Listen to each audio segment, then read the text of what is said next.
Our world has changed, and that has impacted the way that we live and the way that we work. And as we look over the changes that we've gone through over the past year, we have to stop and say, do the skills that we have now still allow us to be effective in this new normal? Can we perform at our best? And the answer is no. We need to have new skills, new competencies in order to be effective in this new normal. And through this workshop series, we will cover 10 competencies that will allow us to achieve excellence and to maintain high performance. If the world has shifted and adapted, we too need to shift, adapt, and transition. Welcome to the Transition Series.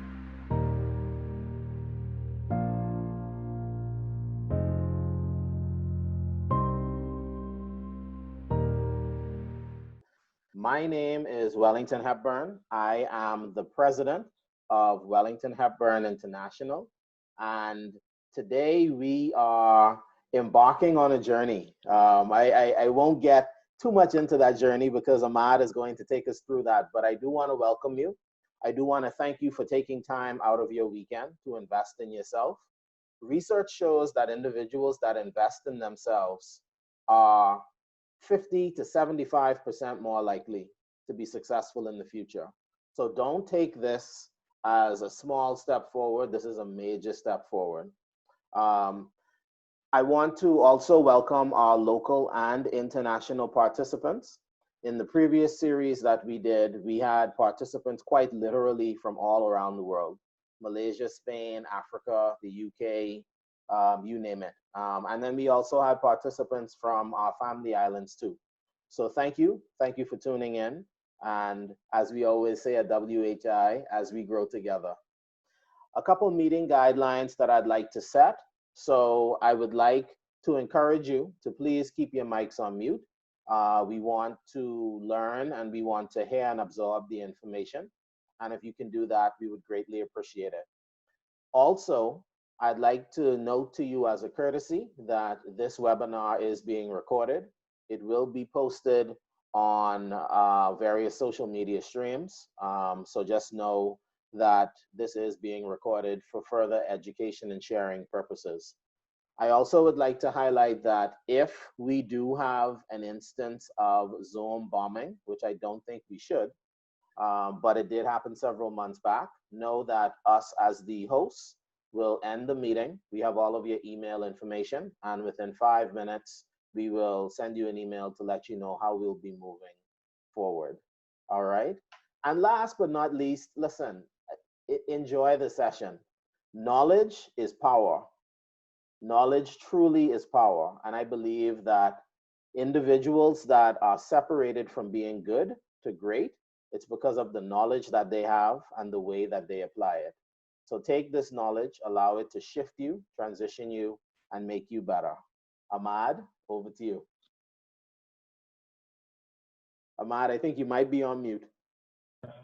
I'm a little bit too excited. Wellington, please pardon me. Good afternoon, everyone. It is such a pleasure to be in your presence this afternoon. My name, as Wellington mentioned, is Ahmad Thompson, and I am the principal of Astute Talent Management. And I'm so happy that you've decided to join us today as we transition. And we're going to talk a lot more about that in a few minutes. But I also want to bring to the stage now Miss Erin Brown. She introduces herself to you as well. Thank you so much for being here today. Good afternoon, everyone. We are so happy to have you here. Thank you for joining us, and thank you to Wellington and Ahmad for also having me here. My name is Erin Brown, and I am a disability inclusion consultant of Erin Brown Connects, Disability Advocacy and Inclusion Management here in Nassau, Bahamas. Indeed, and Erin, it is a pleasure to have you along with us as well, because I don't want to jump ahead of myself, so I'm going to hold up for a second. I just want to explain a little bit about why WHI and ATM have come together.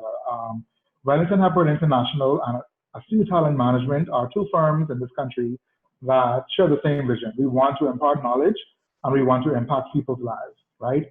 As Wellington mentioned, 75% of persons that decide to invest in themselves perform better.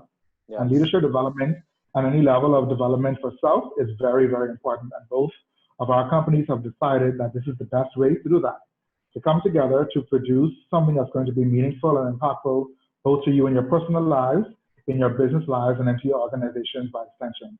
And so it's indeed a pleasure to have you all here and to be included by Wellington Hepburn in this transitional series. And I call it transitional because it is certainly just that. It's a time of looking forward and revamping ourselves and getting to your next level. And so then, as we talk about the need to transition, we are in the year 2020. It's now September 20th of the year 2020, and you are 9 months and 20 days in to a year that you had no idea would be bringing something new to you, something challenging to you, something 100% out of this world to you. And so as we talk about the transition series, we're talking about taking on the mindset of having to change, pivot the way you think, but also the way you act. And so over the next several weeks, 10 weeks to be exact, we're going to be talking about a number of things, very high level approach to transitioning, how you move forward in this business world, and also how you adapt in a world where competition is everywhere and everything is at stake. And so it's so great to be a part of this forum today and over the next 10 weeks as we talk about things like divergent thinking and collaboration culture and the data literacy imperative, how important it is to shift your mindset, but also your approach to both leadership. I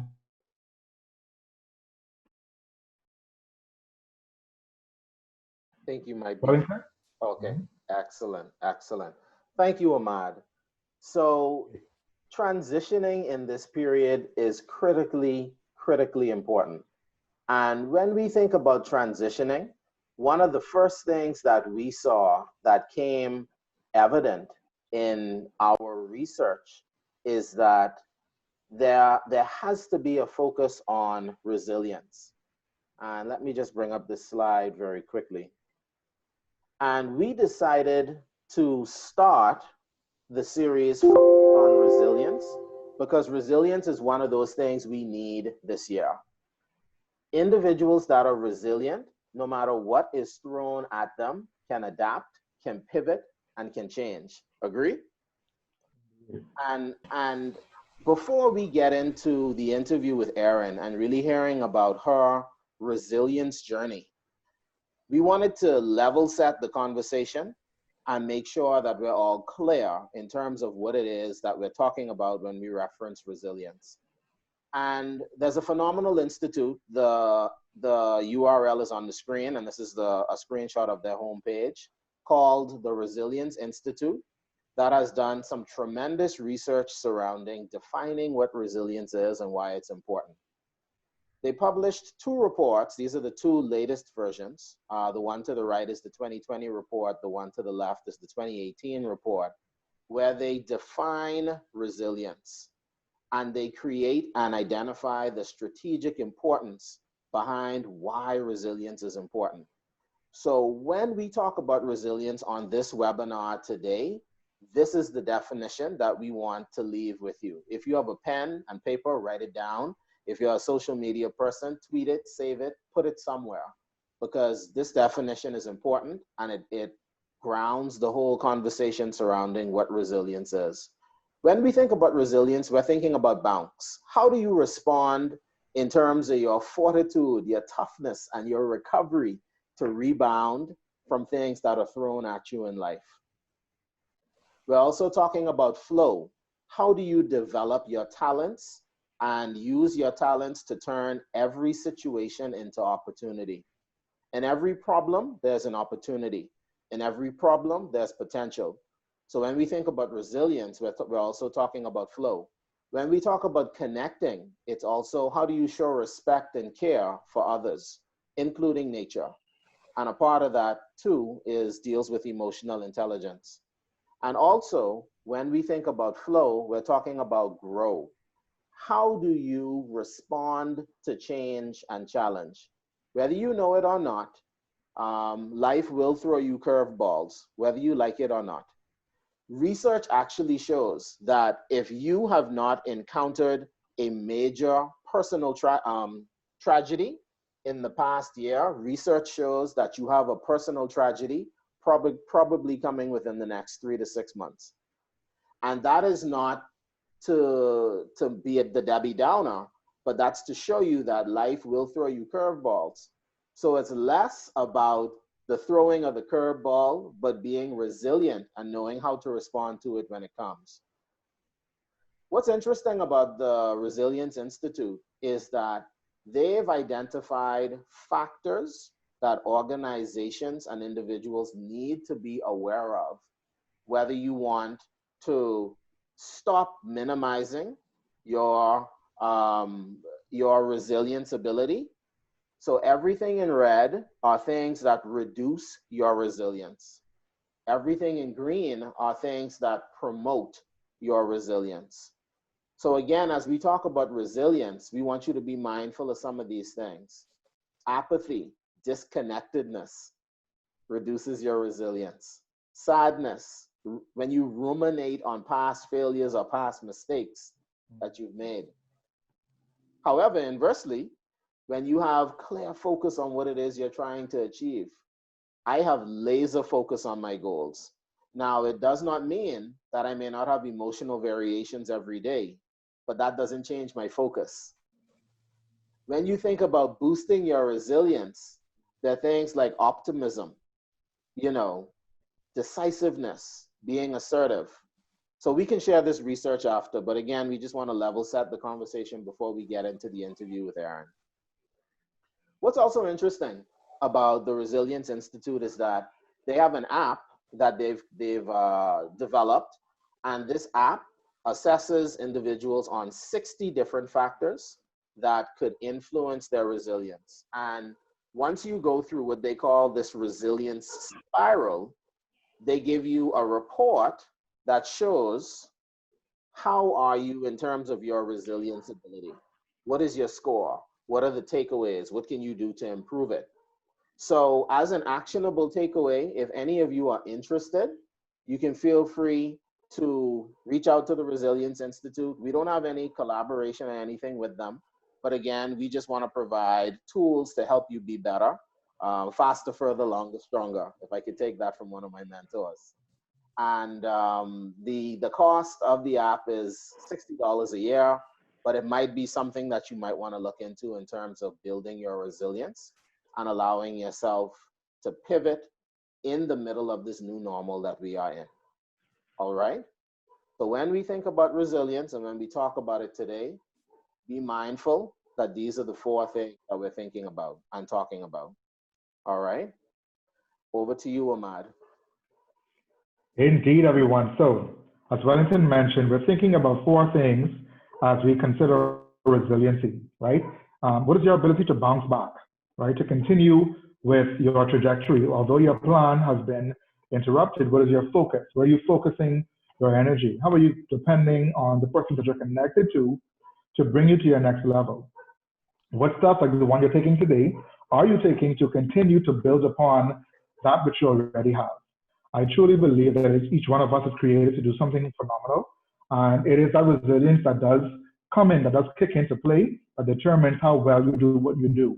And today we have the absolute pleasure of being joined by, in my opinion, and I think Wellington shares the same opinion, the epitome of resilience.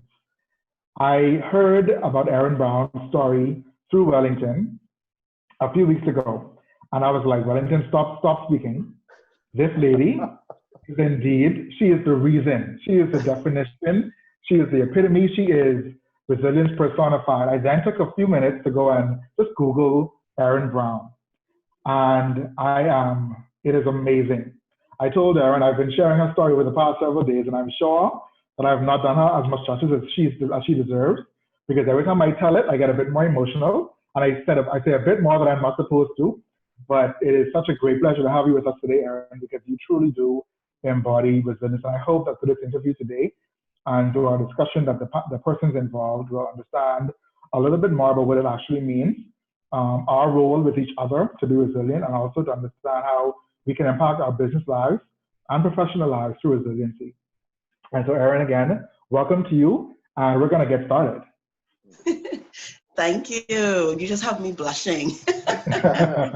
I appreciate each and every one of you. This journey is definitely one to be shared. Absolutely. So, Erin, as we develop this workshop on resilience, you were literally the first person that came to our mind. You are an accomplished business professional with a disability and a great community leader. Let us start with you telling us a little bit about who you are and how you got here. Well, firstly, thank you for the consideration and even thinking about me. This journey continues to affirm for me that faith without works is dead.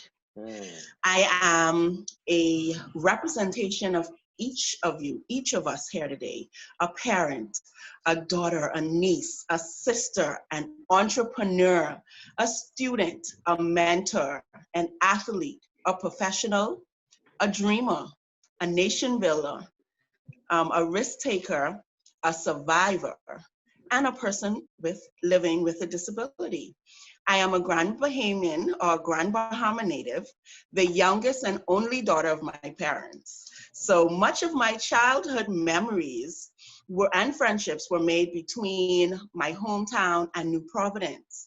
So growing up in a house that was grounded in civic service, athleticism, and politics, trust me, hard work, consistency, and optimism was fundamental. Moving to New Providence was a quick transition in the middle of my school year. So I entered a new norm very early in my life with very little notice. Consequently, my mother had passed in the last 2 months of my high school, which once again implemented another change that was necessary for me to rapidly adjust, as BGCSE's coursework and exams was less than a week away. Yet at that time, life just felt like an adventure I did not sign up for. Yet I had the ability to pivot each time to execute my responsibilities and grow. I remained active in civic service and played sports. So then I moved on to finishing undergraduate studies, and I was diagnosed with osteosarcoma, which is bone cancer. I began intensive treatment that resulted in the amputation above the knee of my left leg. So this is the moment that when it all became the civic service that I've been involved with, advocating for others. It was now time to transition to self-advocacy, living with a disability. I no longer had access to the basic necessities. Programs or spaces no longer included me in plans, events, or goals. It was a stark difference interacting as a non-disabled person and now acquiring a disability. Interacting as a person with a disability meant for me that I had to ensure and be assertive in asking and finding out the inclusive products or services details, or if any assistive support was available when I needed it. So I'll be the first to tell you, I interviewed resumes and into a resume, a cute purse, and use of my prosthetic, which I acquired 6 years into my amputation. But it resulted in the same response, no. So during my 16 years, I continued to advocate the needs of people with disabilities, as well as professionals with disabilities. With no capital, I engaged volunteerism and access to which I use as an access to bring awareness and gain experience when I couldn't afford gainful employment, which led to the occasional contracts. Showing up provided opportunities for me to gain contracts where I was able to use my skills, my expertise, and my knowledge. it was during that time that I came to the realization that maybe consultation or consultancy was for me and was my niche. And I used every moment as an opportunity to set the stage for disability inclusion.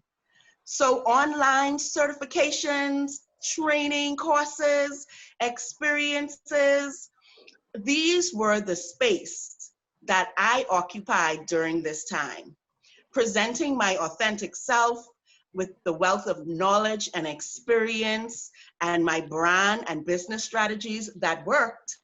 Because at that time, I was providing consultation in the fashion, beauty, and entertainment industry, which they didn't care what you look like. They just wanted their work done. So disability at that time was definitely still taboo. And my presence and my knowledge was found very refreshing and welcoming. So that helped a lot too with motivation for me to continue. And I found innovative ways to stay engaged, civically involved, and provide disability awareness and inclusion management to civil society. So I'm currently at the University of the Bahamas, heading the Office of Disabilities and Compliance. So Erin, I believe that you've brought our session to a halt. You've given us the definition again of resilience, and it's so, you mentioned a few very important things in terms of hard work and consistency, right? Having to acquire a disability, not necessarily be born with a disability. That's a different thing. To be a non-disabled person today, and then in tomorrow be a disabled person. That is definitely something to go through, right? But in terms of, we have heard the definition of resilience from the Resilience Institute. But personally, Erin, what is resilience defined by you? How do you define the term resilience? For me, resilience represents your ability to thrive, or your will to thrive, because you're going to go through a lot of things, from self-awareness to mindfulness to even self-care and culturing positive relationships and finding your purpose. So resilience for me is definitely an action verb when it's showing up and putting in the work in order to not only gain, but grow and overcome anything or any barriers that come your way. Absolutely. That is amazing. I think, you know, Erin, when you talk about resiliency and it's an action word, it isn't something you can just dream up. You have to physically put in the practice and do the things that are required of you to get to a level of resiliency. But it's so good that you've been able to share and then to develop your own version of it, right? And to be able to do the things that are necessary. In terms of, do you believe resilience is an innate characteristic or it's something that you learn? I personally feel that it's a little bit of both, because like you gave the example of persons who are born with the disabilities versus persons who acquire it. The difference for me is persons who are born with disabilities actually come into a system from birth where persons are telling them the limits and the barriers that just represent and is going to be a part of their normal life. Versus when you acquire a disability, you have already had access to everything, and then all of a sudden it's been yanked from you. And so it's a different feel altogether, even in advocacy, what that means. And so it takes moments in your life to engage resilience, or even to reveal its existence within yourself. And then a learned behavior, because in doing or engaging the will to thrive, you will learn how it looks, how it feels, and how to increase that behavior, how to increase that zeal or that characteristic that is pushing you and pulling you through things that may have stopped you otherwise. You mentioned two very important words just now. You mentioned engaging, because to engage something means to do more than just look at it, more than just pet it, more than just admire from afar. You have to physically take it upon yourself, take it up and walk with it. And to engage resiliency is important. I think a lot of people, we are all born with some level of strength in us, right? And the things that we believe we can do turn out to be what we can do.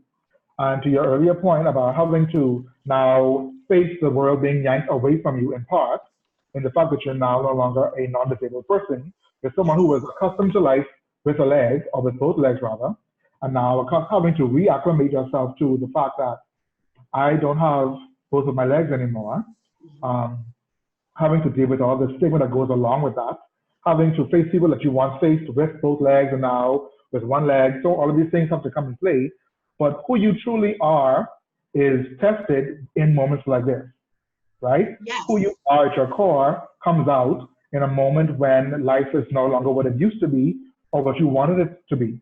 And so to engage that resilience, to learn that it's already in you to be great, it's just a matter of tapping into it and bringing it in to the forefront. I think you have demonstrated for the last 16 years and so many to come what that actually looks like, right? Yes. It's such a good thing when you can tap into your own resource.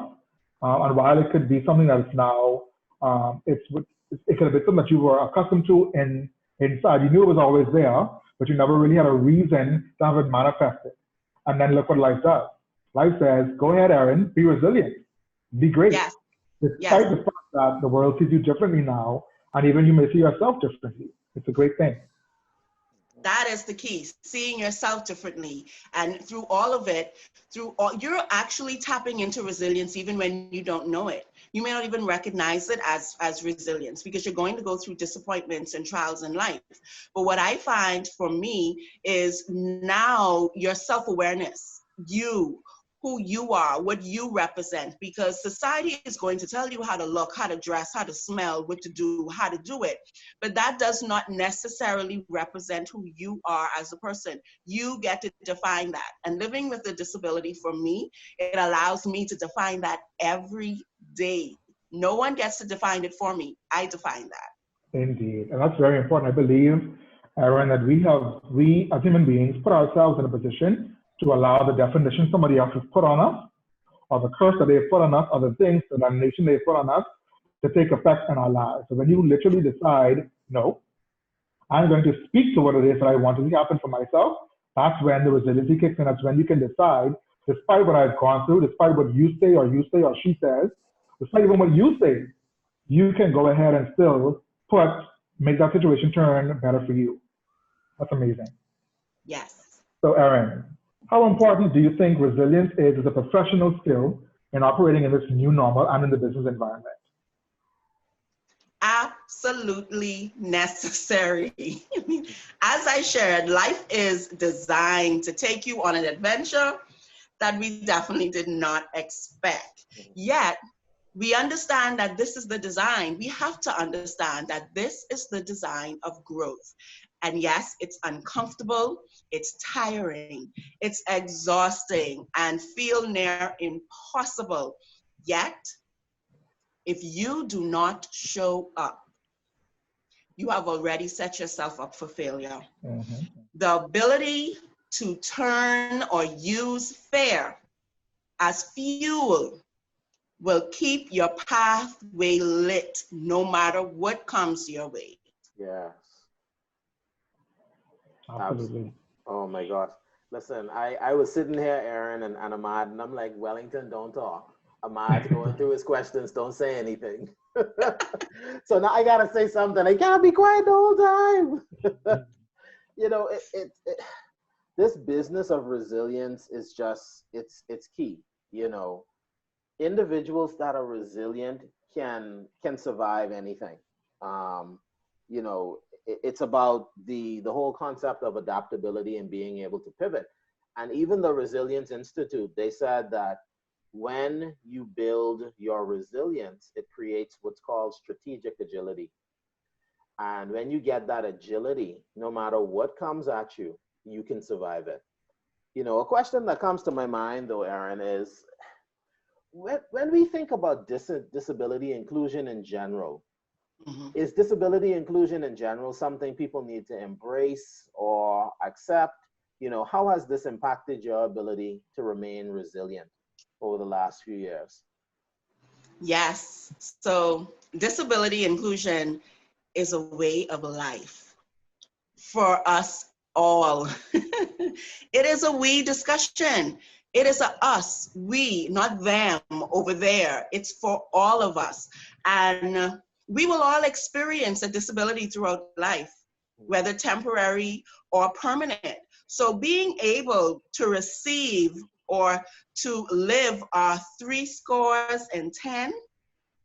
will guarantee us that all the accommodations, the remote or flex work policies, accessible programs and services will be needed to ensure continuity of your basic needs and inclusion.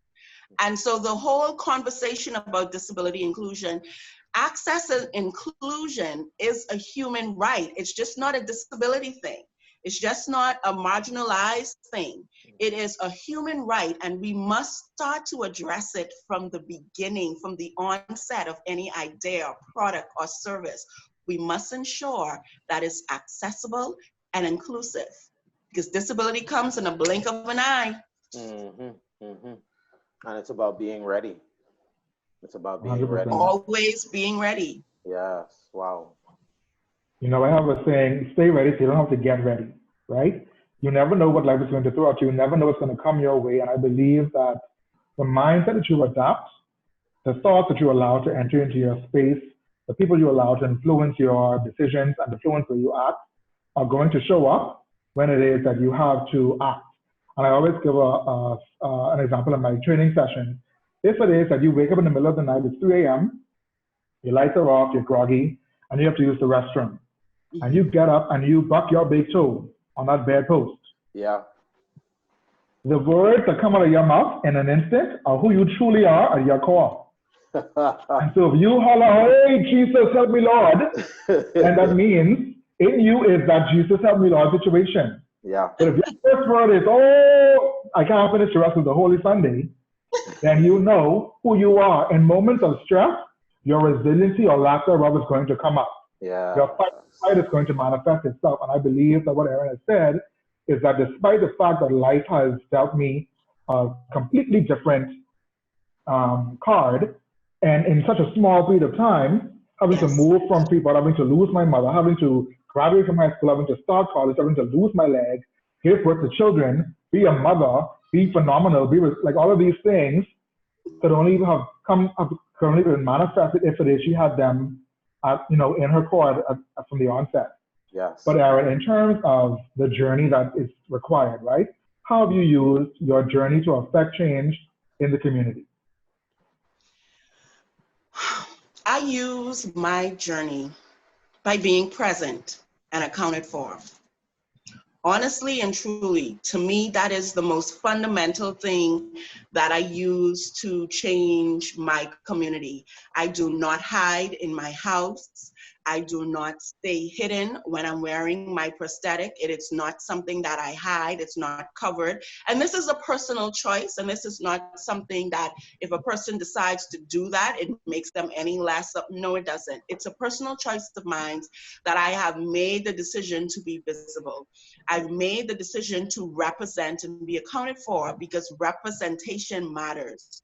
We have children, we have persons who are living with disabilities, women, girls, boys, men, professional, athletes, teachers, who either are born with a disability or acquired one, who now feel like life has gave them a deal to stay inside. They have family members who are sharing that same theory. And it's an absolute blatant lie that we're telling ourselves, that society is sharing with us, and that we are falling into. We need to understand that barriers and gaps will continue to exist unless we are accounted for, unless we show up, unless we are represented. And we need to use it as a driving force not only for change of the new norm, or maybe it is the new norm, being more accessible and inclusive, and understanding that our disability allies, persons who are non-disabled, persons who live internationally, persons who you may not hear from or see from, when you're in spaces that you realize that access is not available, it is time to speak up. It is time to say, what about? Because you're advocating for yourself. You might not be living with the disability at this time, but you're advocating for yourself because at any moment you may endure a temporary or a permanent disability. Mm-hmm. Mm-hmm. Absolutely. Wow. You know, as we talk about this, it's an emotional topic for me. And, you know, being resilient and utilizing your experience, I'm sure that it can be hard and it can be a little lonely at times. You know, so Erin, what keeps you focused? What would you say are those top 3 to 4 tips that you'd like to share with our viewership now to encourage them to continue on their resilience journey? So I wanted to share a little joke because you talk about coming out of the bed and bucking your toe. I have lived now as an amputee for about 16 years, and I occasionally still fall out of the bed. Like literally still fall in bed because I try to get it on my left side instead of my right. Like these things are real. The reality is things are going to happen and you have to be able to just laugh at yourself sometimes and say, girl, what was you thinking? How did you get on the ground? And pick yourself up. And yes, it can be lonely because sometimes you don't know how to share what you're thinking or your way of thinking, and sometimes you shouldn't share because people quick to tell you, you know what you're saying, you're a little crazy, something going on, what I don't know about this, Erin. And I would absolutely say what has kept me positive or has kept me focused is my faith that this is my divine plan. This is a customized plan for Erin Brown in order for my lifetime. This is my impact. This is something that I will be not only helping myself grow and develop, but also impact others so that when I'm done, when my breath has left, I have empowered others to continue and build this journey. And as well as the law of attraction. I don't know if we've had any discussion about it. The law of attraction and manifestation is very true for me. Very, very true for me. And so 3 tips that I would encourage persons to use, because I literally, this is what has kept me through all of my moments.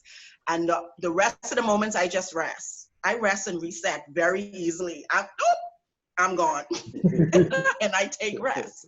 So one of it is change your words, you will change your world. Wow. So change your words, change your world. We need to stop talking about, I'm trying to do, I'm hoping that this, oh, I don't know. No, you are doing. Action. Start speaking more about action, not of hopes or not of possibilities. You're going to move as if it's already done, and all you're doing is continuing the steps to get there. Remain present. Yes, we know past, we think about that a lot. Future is like we have guilt about past and we have anxiety about future. Let's try focusing in the present. Let's try focusing and remaining very present. And when I say very present, most of the times I mean like right now. Yeah. Right now. So questions that I ask myself when I'm having these moments, I would say, am I okay right now? At this exact moment, am I okay? Do I have what I need? Am I protected? Going through this listing, you will find that your anxiety, your breathing, everything will start to calm, and you realize that I'm okay. I'm okay right now, and I need to focus on right now. Accepting change and pivot. Literally accepting the change and know that it's coming.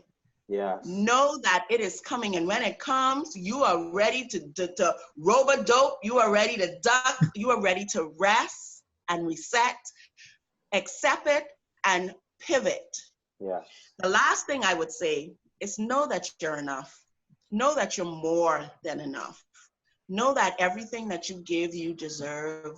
What the love that you give, you deserve back. The energy that you put out, you deserve back. It may not manifest in the way you want it to look and feel like, but it will surely do it in its own divine way. When it comes back, it's going to surprise you. Wow. Wow. Listen, I feel phenomenal. like we need to write a book, Ahmad. I know, right? The book coming, man. I feel it. This is That's another amazing. affirmation. I just got an email the other day telling me, have you started your book yet? And I'm Wow. There like, you go. oh. There you go. So you say affirmation, I say confirmation. So Wellington just said, you saw it earlier this week, the book is coming, that's it. Wow, sorry over. Listen. I receive it. So, amen. So Erin, life is filled with things that go wrong. Life is filled with things that we have no idea will come. But I want you to share with the audience about a time when you actually failed at something. You set out, you had a whole big plan, you spoke life into it, it was all great, but it just didn't come together. Yeah. Tell us about a time when you Boy, failed. How did you there's manage so it? much to pick from. Go Well, right ahead. I'm definitely an onion. I can tell you that. And you know what onions is do when you're cutting it, they're gonna make you cry. I'm gonna try not to make you cry. But on top of that, I also have layers. I am definitely full of layers, and two layers that affect me the most would be my personal journeys. So not only am I a disability inclusion consultant and an advocate, I'm also an athlete. I am the first para-triathlete for the Bahamas training to participate in Tokyo 2021 Paralympics. Wow. And when COVID, well, by this time, I've already acquired a running leg. I've already acquired grants, international grants for bikes and all of this stuff. The only thing I had not acquired locally was access to like swimming, the swimming pools, being able to go to different gyms, all of the necessary training modules. So I've been doing it here and there and with individual persons. When COVID hit, these COVID pounds have not been nice. I'll be absolutely honest. I have felt, oh my gosh, I have felt like, okay, so what to do, Erin? Like, we need these pounds to go. We need to get back on this regimen. We're reopening now. You know, competitions is hopefully going to start again so we can get to Tokyo. And I had to be very honest with myself. And I had to say, one, I enjoyed the break. I honestly did. Two, I have to recognize that with that enjoyment, I now have to put in work times 10. I have to now commit that, yes, you're basically starting your muscles all over again. You're basically saying to yourself, okay, this is where we're at. I'm accepting and I'm going to pivot. Yeah. My next level would be my family. My family is like, those are the two areas that will take me back a bit when it comes to life and different things. And as a mother and as a professional, during COVID-19, I've been dealing with a lot of disability gaps that we're not addressing as a nation, as a community. So it's been very, very stressful, long hours. And your family, I worry about, am I spending enough time with my 5-year-old daughter? She's seeing me working all of this time. And yes, it might seem motivating, but I want to spend time with her too. But at the same time, I want to make sure that what I can contribute and to create change during this time so that it can be sustainable. How do I get the balance? So there's a lot of times I'm going to experience failures. But what I have definitely relied on even during this time where the scale ain't going down yet, I still gotta keep increasing my daily regimen of fitness, my physical literacy. I have to make sure that I do something every day because at the end of the day, it all matters when it comes to spending time. Now I split my rest with spending some unique, customized time with my 5-year-old. Whether that is imaginary braiding a unicorn hair or just sitting with her and watching something with her, or even going outside with her. You have to let go of the guilt because that's the first thing that hit us. Self-criticism. Why did I do this? How did I do this? How can I get out? Let go of the guilt and just full steam ahead. Keep showing up. Mm-hmm. Yes. Wow. This is powerful. Wow.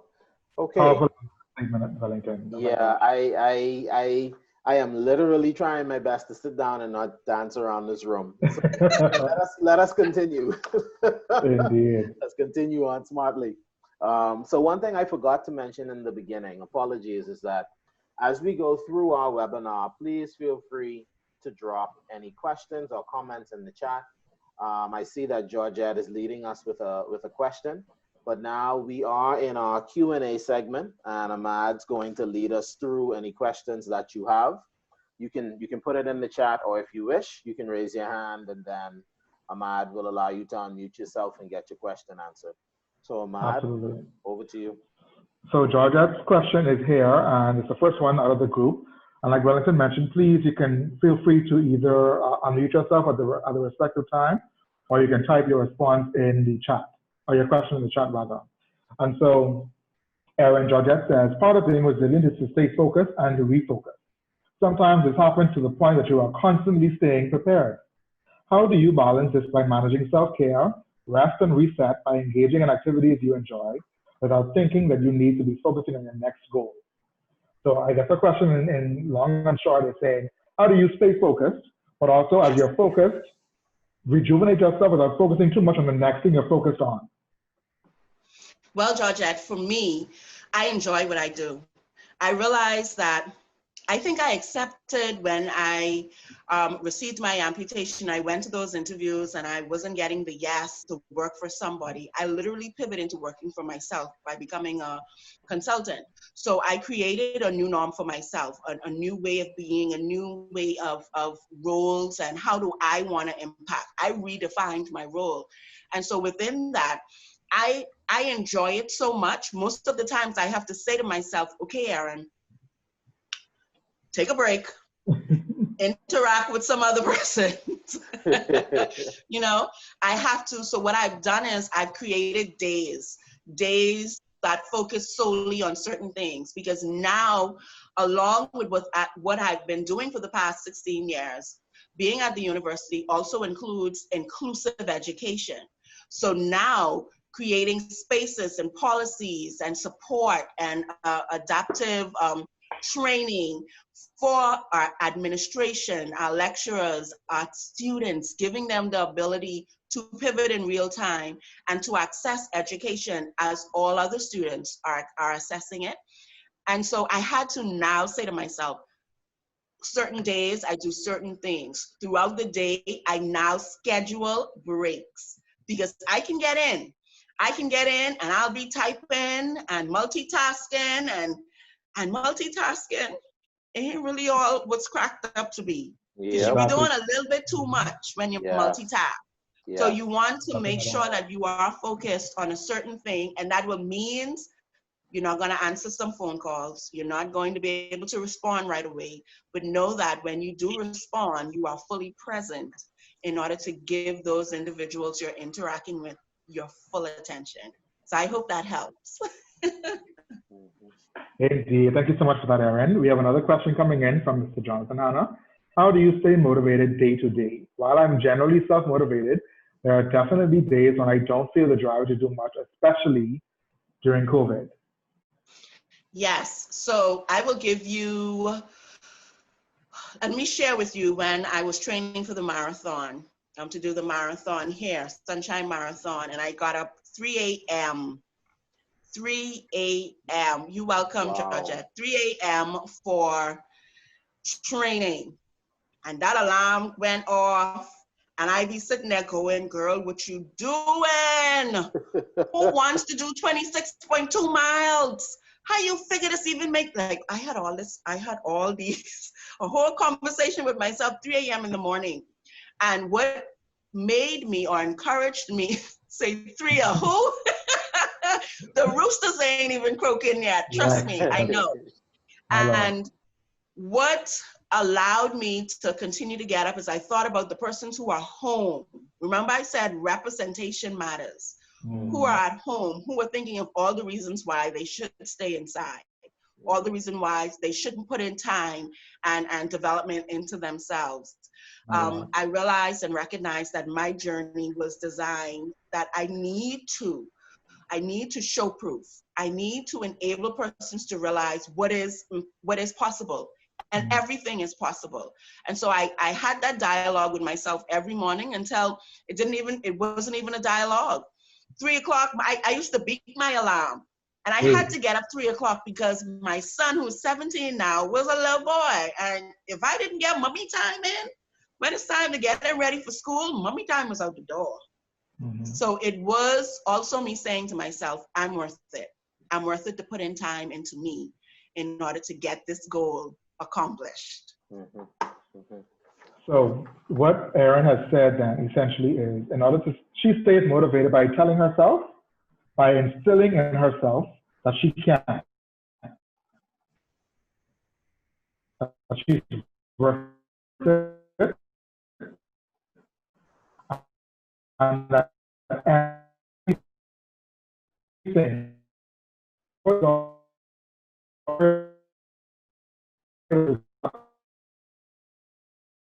is possible.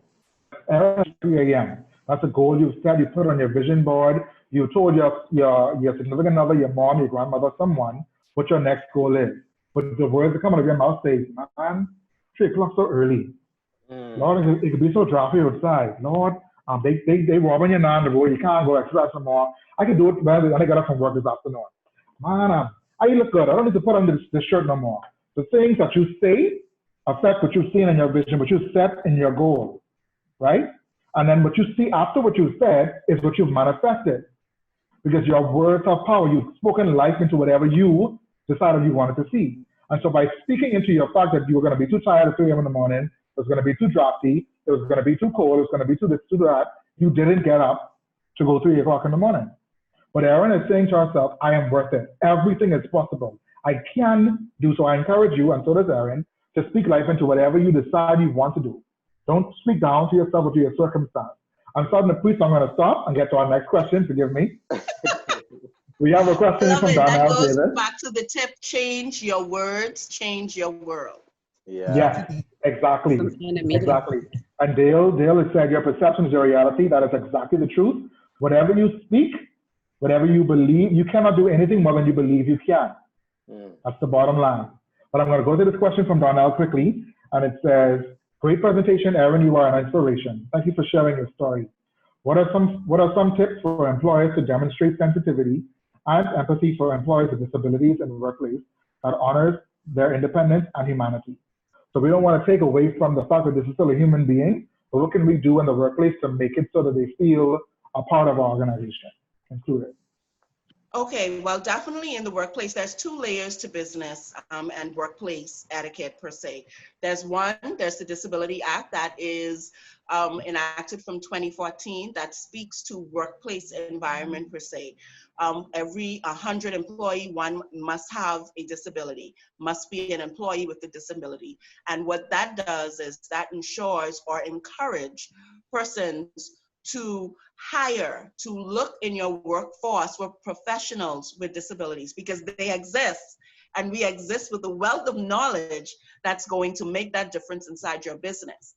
And so the next element is the workplace culture or policies, whether you look at it from an interview process, where when you're posting your vacancies, you want to make sure that everyone is able to apply for this job.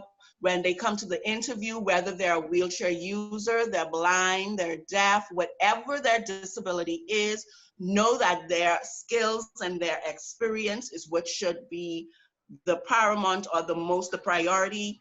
And then you can have a discussion about accommodations, because to be honest, accommodations literally do not have to cost $1,000,002.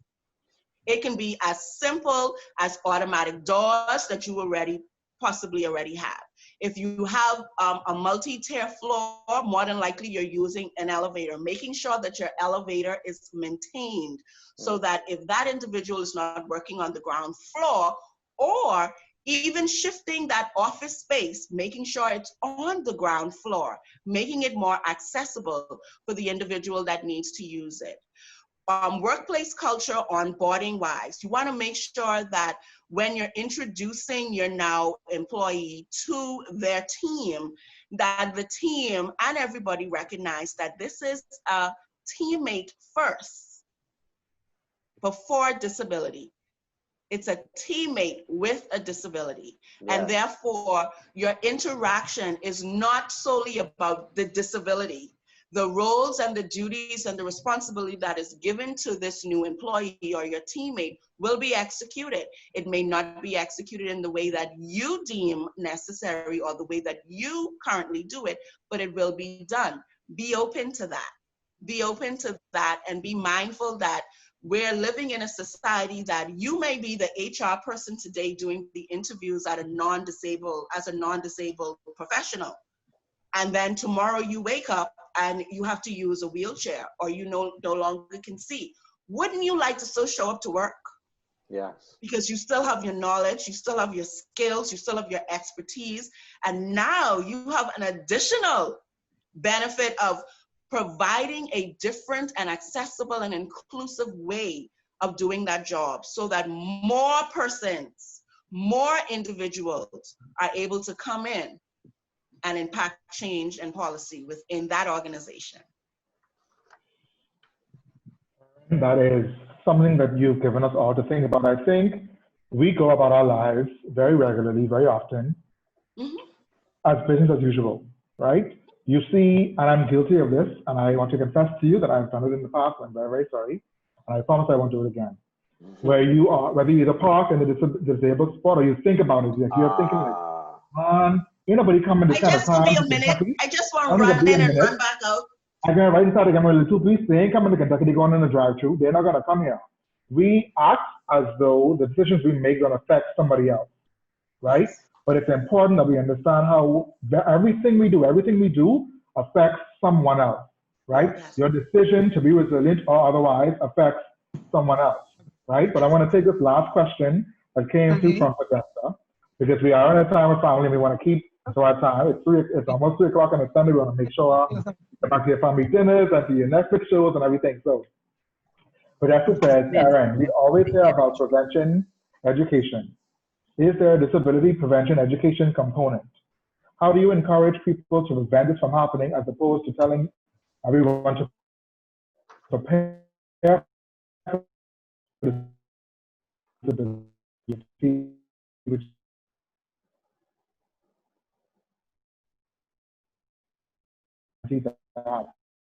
because it's a part of life. It is nothing that I would hope that you would look at if it was to happen, because we experience temporary and permanent disabilities, that your focus would be more about the support needed. For example, you are currently employed and you broke your leg, and so you have to use a pair of crutches. You now have available to you maybe sick leave, where you're able to go home and recoup, or to heal, or to do rehabilitation. You may have access to going to get rehab during that time, during your sick leave, or when you return, you receive support and services in order to get you back to where you was, or to even improve where you was prior to breaking your leg. The issue is when you now have a permanent disability, there is no support. There are no programs. There are no services that are available to get you to a place of reorienting, to still thrive, to still continue. The continuing part is what the issue is. And so to teach or to encourage prevention in that area, I honestly don't feel that it's necessary. What we can do, and what currently is happening, is prevention is actually used not only to help persons to be more aware of whether it's when a certain thing happened, or if you notice this, you would want to avoid that, or if this was to happen, this is what you can do in order to minimize injury.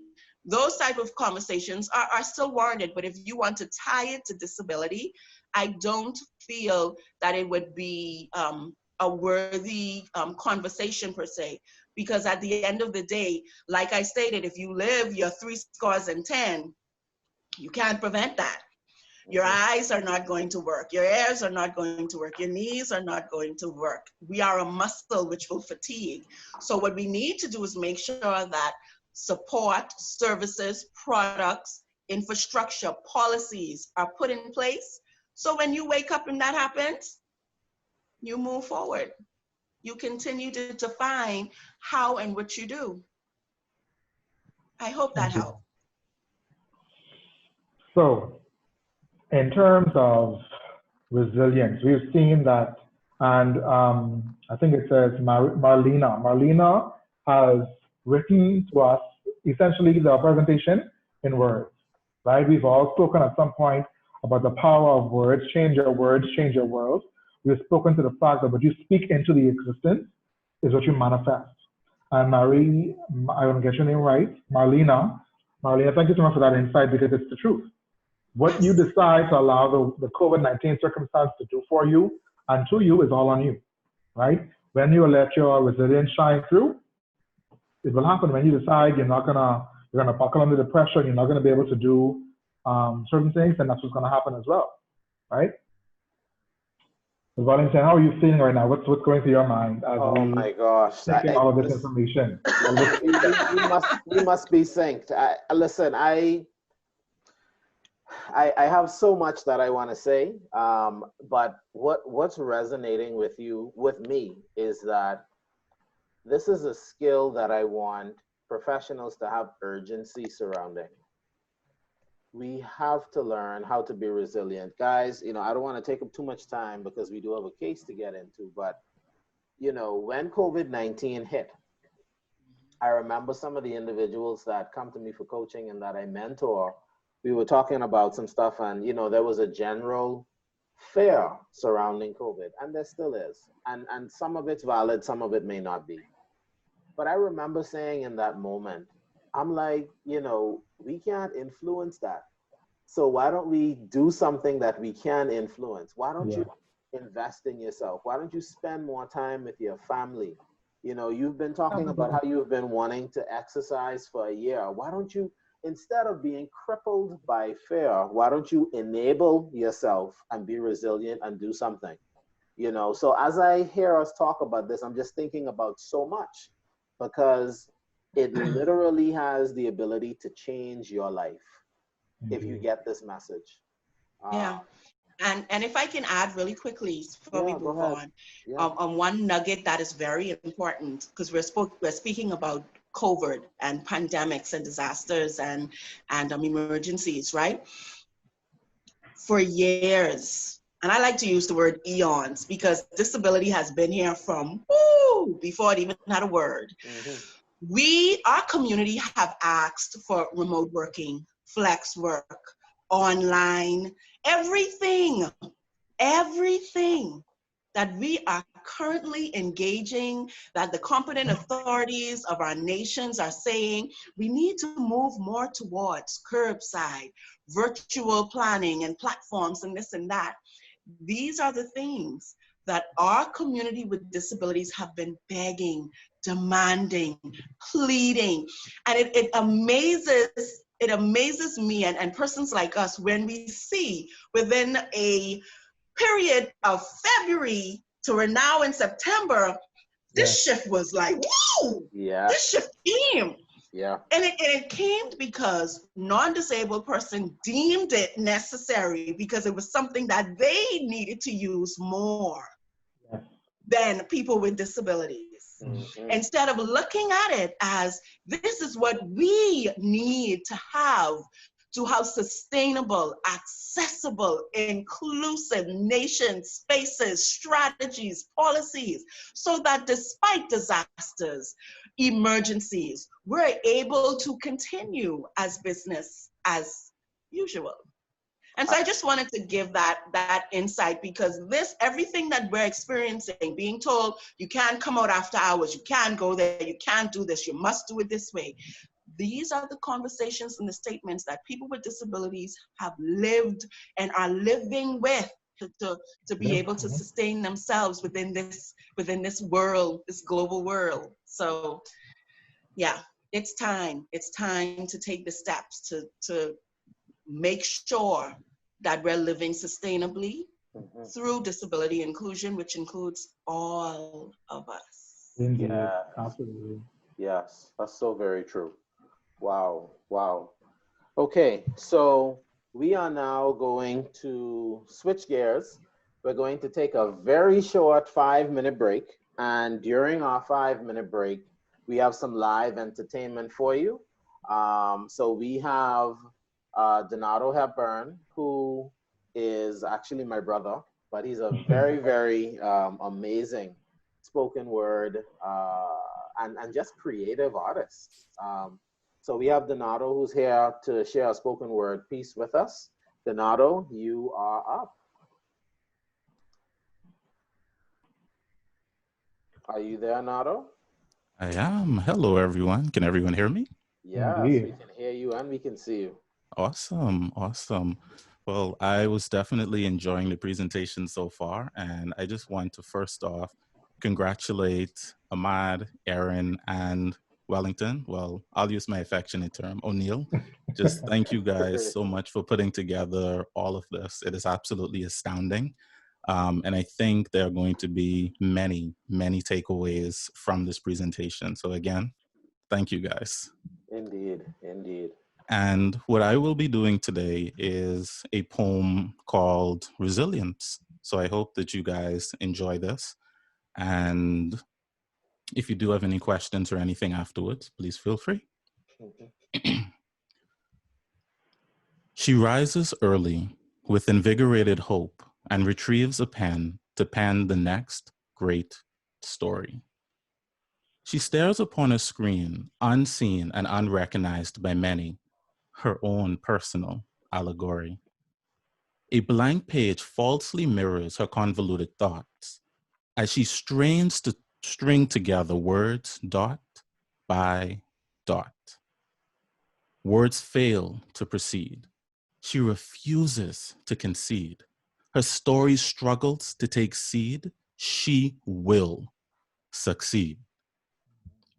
She persists, burning with unyielding passion and desire, as words gradually fill her page, defying her regular quagmire. Noise populates the air as her 1-year-old daughter awakes. This gentle face reminds her why she fights and increases her stakes. To thrive and transform her test to an untethered testimony. So she continues to write with Amelia's smile as her guiding light, aiming to acquire her divine patrimony.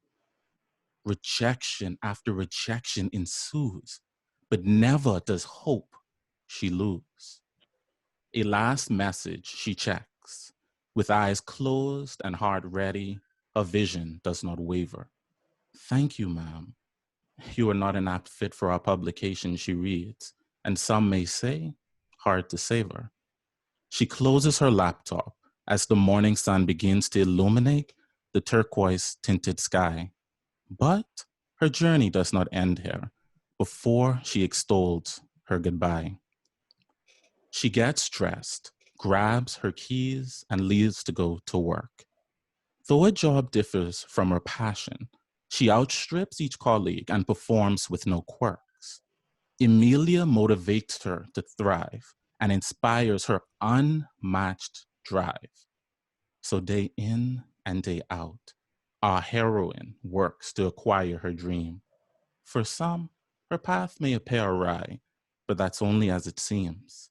She internally fights to overcome odds and challenging circumstances each day, such as balancing a family, remaining motivated, and creating alone time amidst daily fray. Resilient as she is, she flounders, falls, and missteps like us all, but she rebounds and never forgets her clarion call to simply keep going despite all odds, knowing that someday, some way, somehow, things will amend. She believes and trusts that her actions, fight, and fate will propel her far beyond what she can currently comprehend. You see, our heroine does not have a name because she represents us all since we falter the same. Daily, we undergo tribulations to test our resilience. It doesn't take colossal action to remain, only a little fortitude and brilliance. We may not win every battle. Remember, the war is ours for the taking. It shan't be easy. Many times it may be overwhelming or even painstaking. Embrace who you are. There is immense power in your thoughts, turned action into unparalleled success. Expect a few bumps, some hiccups, maybe a little bleeding, and some tears, but never acquiesce. As I close and you enjoy this break, I implore you to uptake. Resilience necessitates the zeal to bounce back and an ability to flow, an aptitude to connect, and the strength and vulnerability to grow. Thank you. Indeed. Wow. Wow. Indeed. Thank you, Nato. That is amazing. Thank you, Nato. Boy, Thank you. God has gifted everyone with unique talents. Wow. I just want to say, Wellington, you really know you're a poet when you use the word shan't. And then, so I can't deny you your accolades. You were amazing. That was phenomenal. I remember Donato when he was a little boy. I feel like I'm 7,000 years old saying that, but it is amazing to see you. Just this is amazing, Donato. Thank you so much for that piece. It's amazing. Thank you, guys, and I'm honored to be a part of this process with you all, and I look forward to what is to come for each and every one of you. Indeed. Thank you. Yes. And Yes, Nato, Letitia. South fingers, indeed. listen, and Nato, your contact information's on the screen. Do you want to comment on it briefly? Sure. If anyone would like to reach out to me, I would say the easiest ways are definitely through my website, so donatohepburn.com. So I am currently right now based in Toronto, but once society reopens a little bit more, I definitely plan to come back home, and I'll be working on a few projects. So I'll definitely be between the two homes, as I like to say, Canada and the Bahamas, with the Bahamas being first, of course. Yeah, absolutely. Excellent. Thank you, Nato. Thank you again. Indeed. Yes, Donato, you're still getting lots of raves in the chat. Beautiful poem. So all I need now is wine for this, Donato, which is so great. What a gift. Snap fingers, indeed, in the coffee house type of vibe. Erin says, listen, he was talking to me the whole time.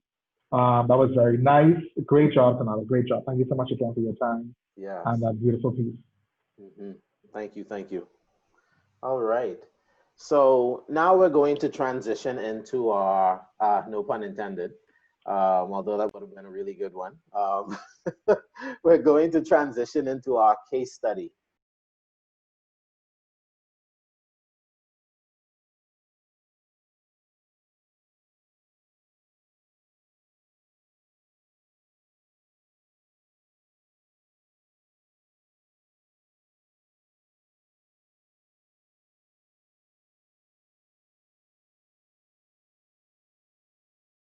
Absolutely. Mm. And you know, in scenarios like this, and this scenario was modeled after a scenario that I actually went through, somewhat similar to it. You know, you do need to ask these questions, and you need to be upfront with yourself and say, even if I apply resilience, can I still be successful for the long term?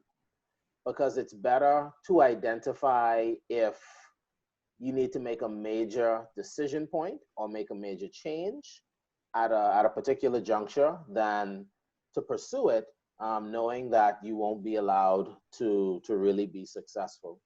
So let's assume that your team decided that moving forward with the decision made sense. What would have been some of the things that you and your team discussed to maintain resilience in that scenario?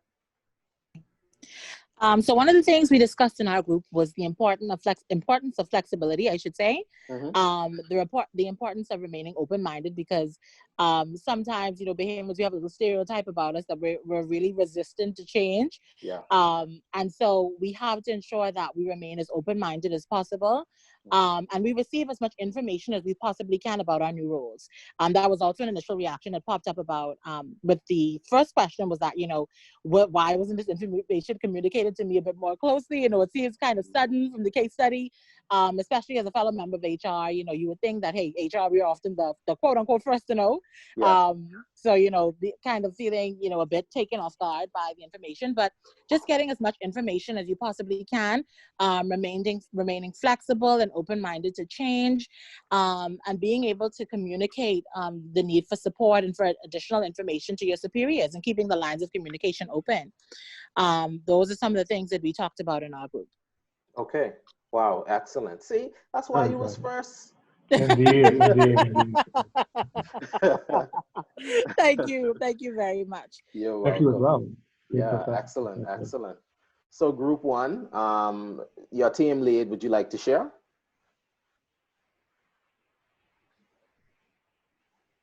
Group one, are you there? Was there a team lead? I'm sorry, that's me. Oh, Okay. Sorry. No problem. Go ahead. Okay. Surprisingly, the first question we answered basically the same about gratitude, and two elements we added to the first question was maybe realizing or removing doubt from us that we're able to take on this new position. Because a lot of times you've been there for that long, and then they're now transitioning you to something else, and you have to consider, can I really do this? Yes. And so you have to have confidence within yourself that you can do it. And another thing was maybe looking at it and saying, yeah, it's time for me to go and fully commit to my own career, because I've put in all this time. And yeah, this is an out that I can take, and I'm going to use it. So yeah. That was definitely the first reaction that we would add to what our reaction would be. Okay. Excellent. So it sounds like your team made it through some of the discussion questions, which is great. Yes. So when we think about that final question, though, Mm-hmm. how did you and your team talk about maintaining resilience in this scenario, and what opportunities and challenges did your team see? Well, the first thing we decided in maintaining our resilience was, one, making sure that we have a support system, because especially during a merger, your internal support systems might be raveling. Those who you relied on may not be included in the merger, or may now be experiencing their own anxiety, so you can't lean on them anymore. And so having an external support system also helped with all of this additional pressure. What they say, pressure tall. All of this pressure that you're not dealing with, being able to have a support system to help you deal and process and create a strategy that's going to help through this transition. Mm-hmm. Another thing would be boundaries, making sure that you protect your space and you create boundaries, because you're going to find persons that you may have worked with all this time now feel that they're able to come to you and say things and say things out of the way, not really using empathy. And so you need to be able to protect your space and create boundaries, professional boundaries and personal boundaries. Yes. Of what to discuss during this time.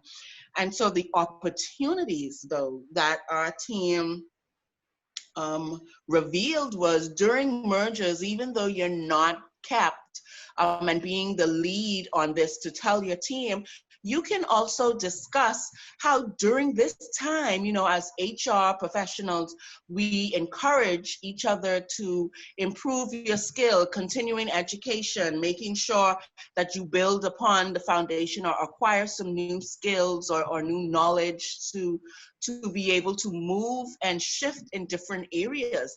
This actually might be an opportunity, if you had done so, you may not be able to retain the job that you have or position that you have. You might actually be able to pivot to a new role within this merger. But you would have had to have done the work prior to this merger, not wait until the merger to consider, oh, what I should have or could have done.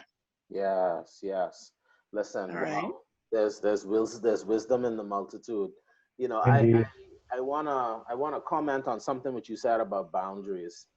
One of the primary reasons why individuals lose resilience when they're going through change is fatigue and lack of mental wellness. Mm-hmm. And when we think about those two things, we have to think about setting boundaries. I won't take up too much time, but at a particular company in a particular industry, at a particular point in my life, I was working 70 to 80 hours a week. And I remember clearly when I was going through that experience that I was burnt out. I was exhausted. But that was the culture of said organization, where if you wanted to be in that company and also in that particular department, that's what you needed to do. And I remember at one point, my wife and I sat down and had a conversation, and I'm like, love, if I don't leave this job, I think this is gonna be this is either gonna be the end of me or the end of our relationship, you know, because it was just so much pressure. And Mm-hmm. when we have to think clearly about how do we establish healthy boundaries between Yes. work, personal, home, private business, whatever it may be, you know. So when you said that, I just wanted to comment on that because fatigue and not protecting your mental wellness has tangible impacts on you as an individual and also on your ability to remain resilient. Yeah, and And I that live was by that. actually our challenge. That was an answer to our challenge too. What challenges do your team anticipate? Yes, That literally spoke upon that too. How things can become so volatile that your well-being is at stake. correct. So yeah, very correct. Wow. Thank you, You group one. know, Oh, you know, sorry, Ahmad, Erin, go ahead. that last point about controlling or taking control of your response to what's going on around you also has an effect on those people that you're working with. Because even though the team is going to be based on this case study to a certain extent, um, broken apart, there are going to be some people who have to part ways, and other persons coming in for the first time. That team is Mm-hmm. who you have to use to make the transition that much smoother. And when you use the persons alongside you to make the transition happen smoothly, but your mindset or your approach to it is a little bit too microscopic, it could have really, really bad effects, especially when your team has been with you for a certain period of time. I think it's important to keep the people element alive there because Yeah. Yeah, everyone will be affected by that, you know? yeah. That's some really, really Empathy. great insight so far from group 5 and 1. I appreciate that. We're Mm-hmm. going to move into group 3. Mm-hmm. So if the group leads from group 3 can chime in and share your perspectives, please, that'll be great. Yes. Hi, this is Kathleen, Group 3. We didn't get to the final question, but I will discuss what we discussed in the group. So for question 1, our first reaction was basically, we would be anxious for ourselves. Am I going to keep my job? What is my new role going to be? And I'm also going to be anxious for my staff because it indicated that you're going to have many new staff and you actually have to be the one to give your staff the pink slip, so to speak. Mm-hmm.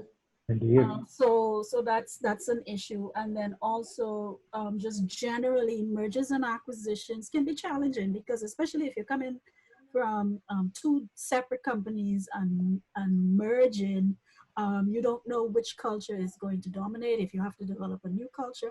So it can be challenging. With regards to the second question, we spoke about just being informed. So you need to do your research. You need to find out about this new company, who are the people that you will be more closely associated with, what is their organizational structure, what is their culture, and you just need to get as much information as possible. For the third question, internal dialogue, you want to be able to, when you disengage your staff, you want to do so compassionately. It's, I mean, it's never an easy thing, but I've seen some disengagements that have been really nasty. Yeah. And you don't want that. Yeah. So that was one thing we also wanted to make sure happen. And another thing was where we can actually help those staff who we know are going to be displaced with some training, so they can pivot into new roles or upskill their existing skill set and training. And another point was possibly even providing incentives to those staff who are going to be displayed to remain with the company, because you are anxious, you just want to go, you want to have a sure thing. But sometimes you as the company with the merger, you need their assistance, you need them to still work and to be productive up to the point that they disengage. And so you may actually offer them some sort of bonus for remaining with the company up to that point. Absolutely, absolutely. You know, in this particular series, we've taken an aggressive approach to developing skill sets. So in the first hour, we teach you, we give you principles, we let you hear from an industry expert. This particular episode was Erin Brown. And now we want to give you a case to allow you to reflect on what does it mean to be resilient. And in this case, it's just so much. It's personal resilience. How do I respond? It's resilience as a team leader in my current Bahamian context. It's resilience in terms of adapting to a new leader who's a foreign leader in another country.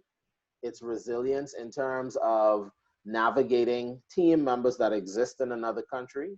It's resilience in terms of aligning organizational structure for two different companies. It's a lot of different resilience elements. It's resilience in terms of being one of the major spokespersons for navigating the change in the organization.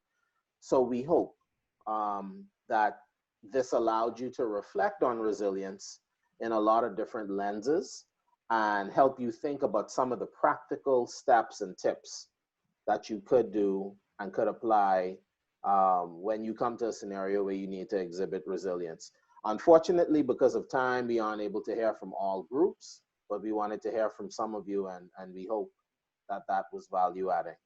All right.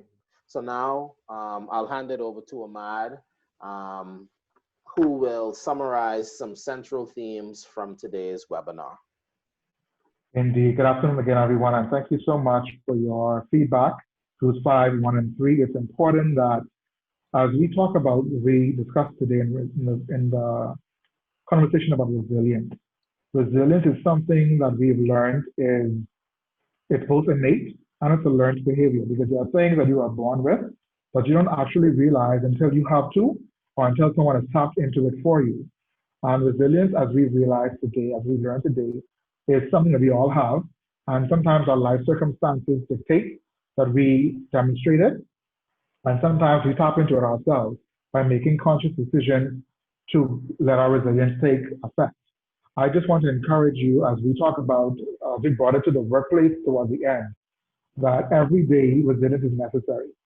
We are living in a COVID-19 environment where we have to engage with this virus, to use Erin's word earlier.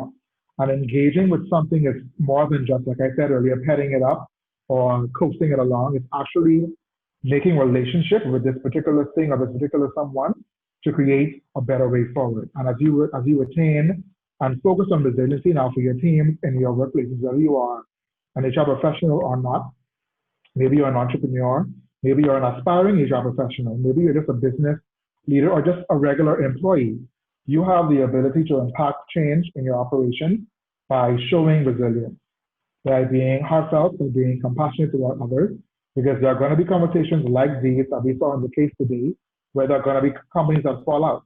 We've seen it in our country already, with restaurants closing and hotels not opening, and they say they would, and so on and so forth. But the resilience is necessary, as we've discussed, to bring that whole thing to fruition, to bring it all together, right? And so the things that we discussed today in terms of personal resilience, you speaking into your situation, what you want to see happening for you, your professional resilience, understanding that no matter what you're up against from a professional perspective, as long as you are able to communicate effectively, and bring along those people who are going to be affected for the journey. Because even like Kathleen mentioned, you may have to disengage with someone who you're using for the next 6 months at the end of the 6 months, but you can do that in a humane and decent way. Your employee experience matters, and your employee experience right now determines a heap, as Grammy would say, of resilience. It needs you to be in their mind, body, and spirit so people can see you connected to what they once knew as as their normal, right? We're creating a new way forward, and that's going to require a whole lot of the resilience we've learned today. So I'm hopeful that today, with the examples you shared in the case study, with hearing a bit more of Erin's story, that you would have found out a bit more of how just resilient you are and how resilience can be both professional and personal. Absolutely. Thank you, Ahmad. Thank you. So very well done. So we're at the tail end, we're in the final stretch of our webinar. We're just going to hear a little bit about what each one of our companies, what we do and what we specialize in, and then we're done. So if you could permit us maybe another 7 or 8 minutes, we'll be done. So Erin, over to you. Thank you so much. And Ahmad, your theme for today, all of those points are absolutely pertinent. And so for me, like I shared, I'm a disability inclusion consultant. So what that does is that provides persons, individuals, organization, business, the ability to transition, pivot, integrate when it comes to accessible and inclusive strategies, business models, hiring practices, training policies, all of these things that are absolutely necessary during any sustainable product that you're going to provide from a business standpoint. Now, I would like to share within that over 1 million persons live with a disability worldwide. And it's one thing that this pandemic has caused all of us to do is not think beyond the rock, we call it. Think beyond the Bahamas, the archipelago. Our products and services can be reached, far-reaching globally, internationally. And in order for us to do that, it has to be more accessible and inclusive, because people with disabilities are the third largest economic powerhouse. So in order for you to tap into that demographic, you're going to have to be able to transition into more accessible forms through communication, through skill set, through products and services, and that is what I am here to help you with. So my contacts are there, and you can contact me anytime. I'm available. Thank you, Erin. And all of our contact information will be sent out in an email over the next few days. So if you're not, yes. Yeah. Yes, and let me add before I go, each of you that are on and registered today are going to receive a complimentary disability inclusion checklist that will be sent out to you. So thank you. I know, right? Happy spirit fingers. That will help you as a communicator. We made sure to include planning and communication, marketing strategies and policies. So that is our gift to you today. Thank you, Erin. Wow. Much appreciated, much appreciated. Ahmad, over to you, sir. Indeed. Again, thank you everyone so much for your feedback, for your time and your involvement this afternoon as we discover and understand just how resilient we truly are as a nation, but also as an individual and as a collective body. I am the principal of Astute Talent Management, which is a talent management consulting firm that focuses on organizations and the individual's ability to realize their full potential. I truly believe that every single one of us is made to be great and is made to do great things. And it's my sole pleasure to help in any way I can in terms of leadership development for the operation, for employee training, recruitment services, team building exercises, any number of things for the corporate world I'm able to do in my company. I'm sorry, my headphones just died. Oh. Hello? No, we can't hear you.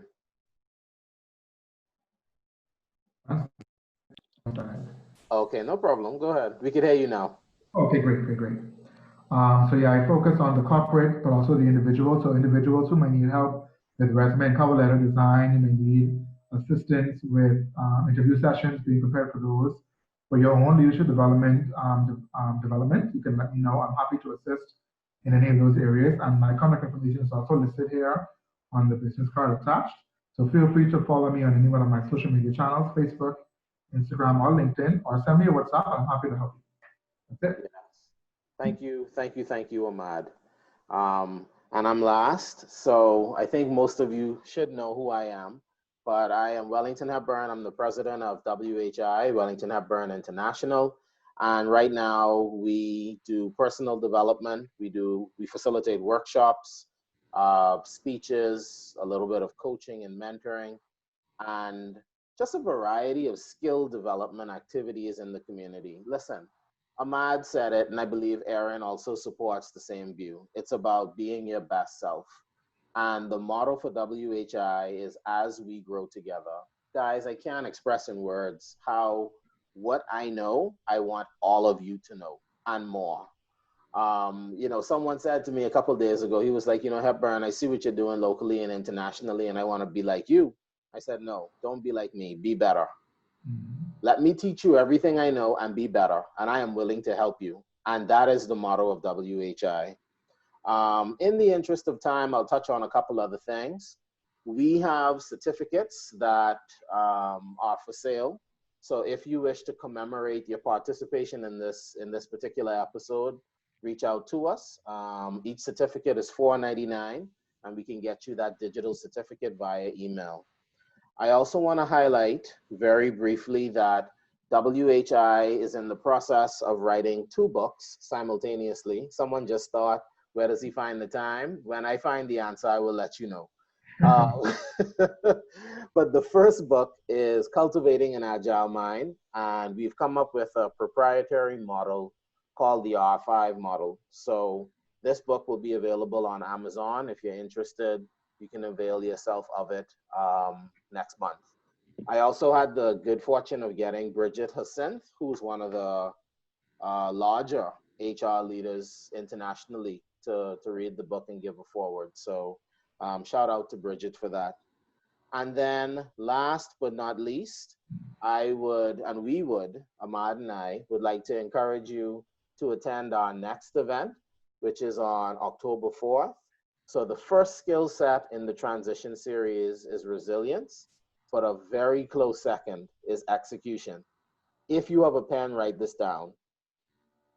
Good companies know how to develop strategy, but excellent companies know how to execute. Anybody could come up with a strategy, but when it comes to execution and maintaining execution, that is what separates good from great. That is what separates success from failure. That is what separates all those big names that are coming to your mind right now in terms of companies that are doing execution well. That is why you're thinking about them. So come and join us on October 4th as we deliberate on the execution difference. What makes great companies great? All right. So with that in mind, we would like to thank each one of you for your time today. Thank you for allowing us a few more minutes of your schedule. Boy, it's funny, when you start talking about some stuff, you have to live it, right? So today was a real life example of having to live resilience, technical issues and such. But thank you for your time. If you have any questions, you know how to get in contact with all 3 of us, and continue to enjoy the rest of your weekend. All right. Thanks, guys.